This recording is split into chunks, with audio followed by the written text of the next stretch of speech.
Hello, bachcho. Let's see this question. The question says Hardy-Schulze rule explains the effect of electrolytes on the coagulation of colloidal solution. According to this rule, coagulation power of cations will follow the order. हमें क्या तीन cations given है and हमें इनकी coagulation power का order बताना है. So key concept of this question is key concept है यहाँ पे Hardy-Schulze rule. Hardy-Schulze rule. अब हार्डी-शूज रूल हमें क्या बताता है कि कितना अमाउंट ऑफ इलेक्ट्रोलाइट रिक्वायर होगा definite amount of colloidal solution को कोएगुलेट करने के लिए. अब जो कोएगुलेशन होता है, कोएगुलेशन का मतलब क्या होता है? Process of settling down of colloidal particles. Colloidal particles को प्रेसिपिटेट में कन्वर्ट करने को हम कोएगुलेशन बोलते हैं. एंड हार्डी-शूज रूल के अकॉर्डिंग जो ये कोएगुलेशन होता है ये किस पे डिपेंड करता है? Valency of the coagulating ion.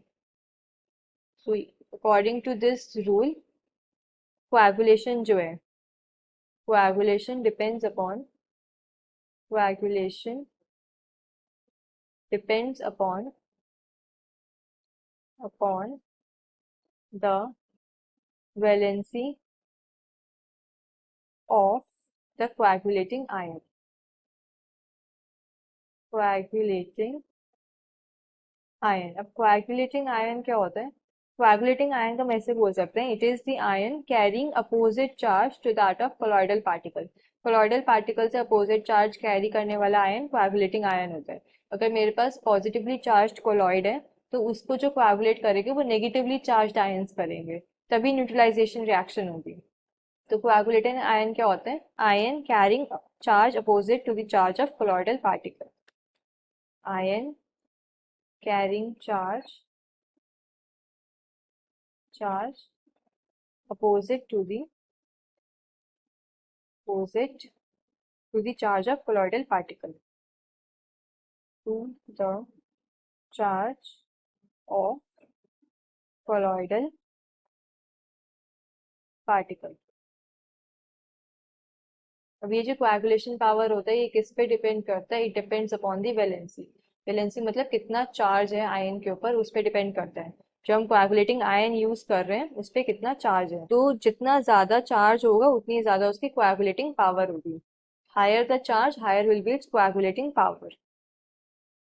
तो अभी हम कैटायंस की बात कर रहे हैं तो इसको हम ऐसे लिख सकते हैं, higher the positive charge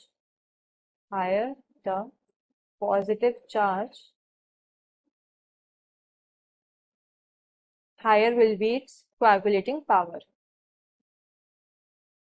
Higher will be its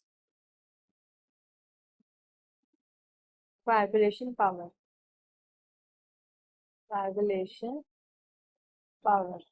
तो अब हमें जो तीन कैटायंस गिवन है, एक है एल्यूमिनियम 3+, एक है बेरियम 2+, और एक है सोडियम प्लस. तो 3+ वाला आयन पे चार्ज ज्यादा है तो पहले 3+ वाला आयन आएगा, एल्यूमिनियम 3+. देन आएगा हमारे पास 2+ वाला आयन, बेरियम 2+. एंड देन आएगा हमारे पास सोडियम प्लस. तो जितना ज्यादा चार्ज होगा उतनी ज्यादा पावर होगी. अगर मैं ऑप्शंस के अंदर चेक करूं, option C is aluminium 3+, then barium 2+, then sodium plus. So the final answer will be option C. Hope you understood this well. Best of luck.